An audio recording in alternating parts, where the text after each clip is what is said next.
आज यहां से एक नई सीरीज की शुरुआत हो रही है। हम क्या करने वाले हैं कि अलग अलग फील्ड्स में अलग अलग लोगों ने जो भी कुछ एक्स्ट्रा ऑर्डिनरी अचीव किया है, उनकी कुछ कोटेशंस हैं।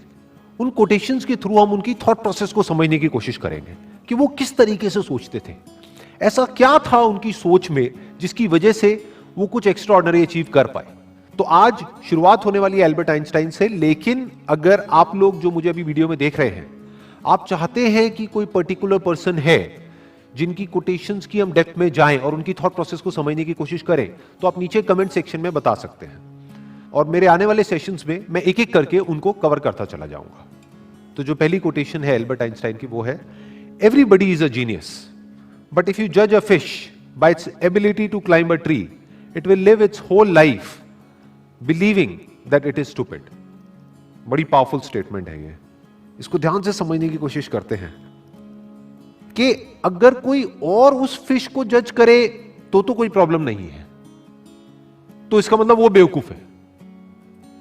यानी कि अगर दुनिया आपको जज करे तो कोई प्रॉब्लम नहीं है, इसका मतलब दुनिया बेवकूफ है।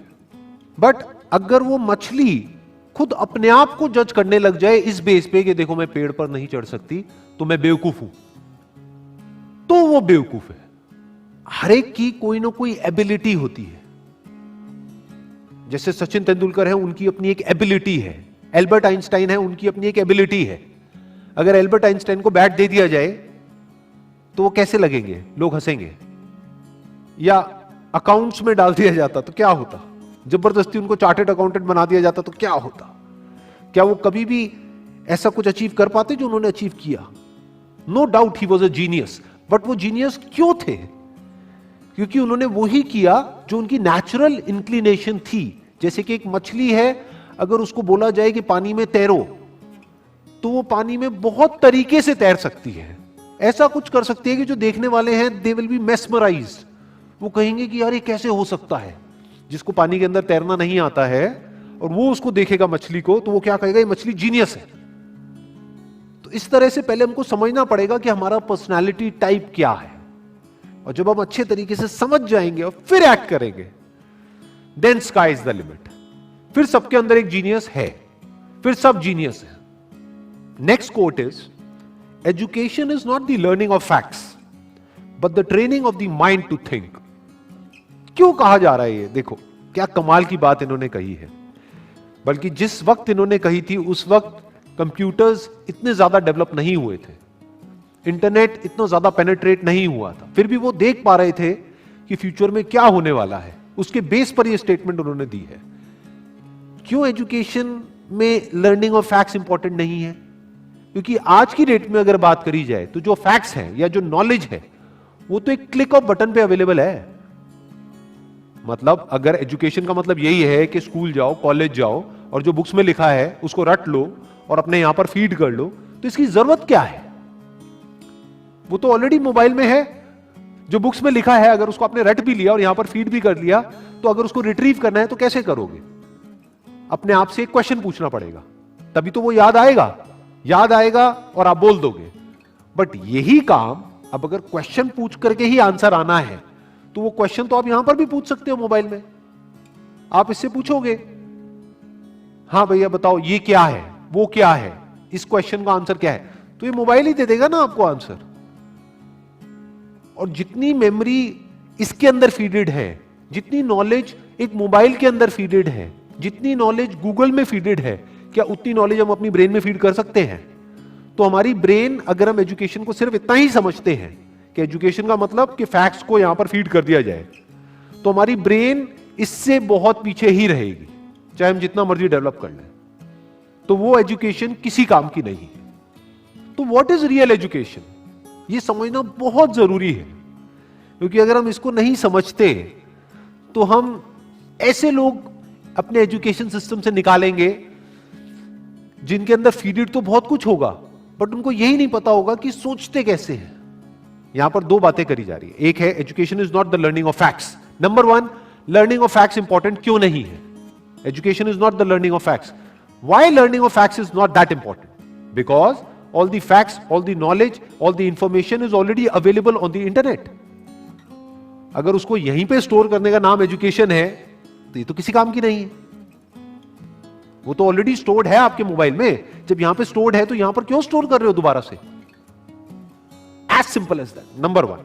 Number two, but the training of the mind to think, कि बच्चों को यह सिखाया जाए कि सोचते कैसे हैं और सोचना क्यों जरूरी है। क्योंकि लाइफ में जो भी प्रॉब्लम्स है, जैसी भी प्रॉब्लम्स हैं, उसका सॉल्यूशन कैसे निकलता है? सोच करके निकलता है।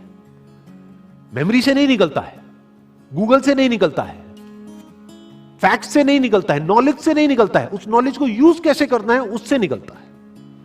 अगर मेमोरी से या बुक्स से सॉल्यूशन निकलता तब तो कोई प्रॉब्लम ही नहीं थी। किसी को पैसा कमाना है, इतनी सारी बुक्स हैं, पढ़ लो, निकल गया सॉल्यूशन। उससे नहीं निकलता है।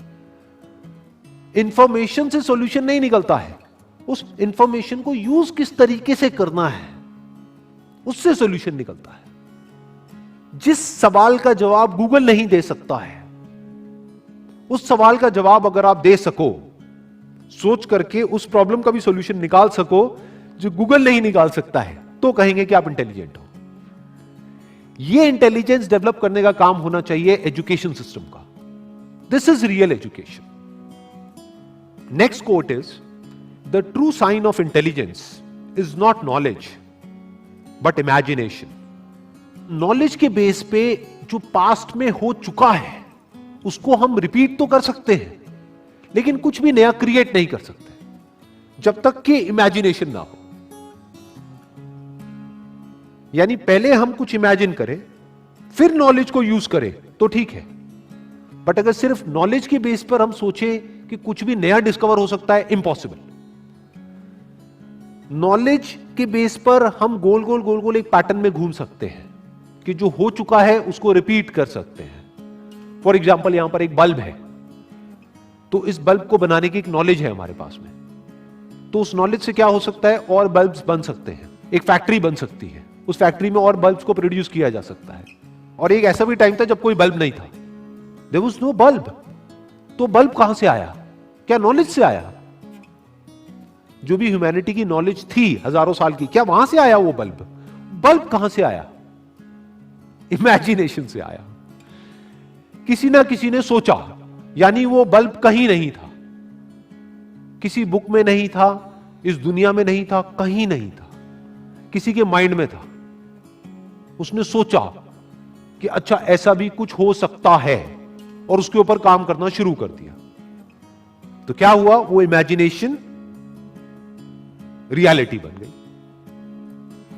इनफैक्ट अगर हम अपने आसपास में देखें, इस दुनिया में कुछ भी, एक सुई से लेकर के एक एरोप्लेन तक, सब कुछ आज रियलिटी है। आज वो नॉलेज के फ्रेमवर्क में है। आज हमारे पास में नॉलेज है कि सुई कैसे बनानी है, एरोप्लेन कैसे बनाना है। We have knowledge of producing it, we have knowledge of running it, we have knowledge of creating it. But एक टाइम पे वो सब क्या था? वो इमेजिनेशन था, सब इमेजिनेशन था।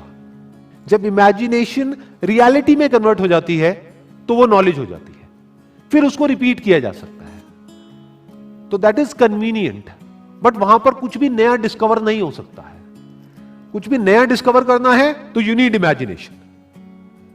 जैसे एक तरफ से व्हील डिस्कवर हो गया, एक तरफ से लगेज डिस्कवर हो गया, अब यहां पर इमेजिनेशन की जरूरत है।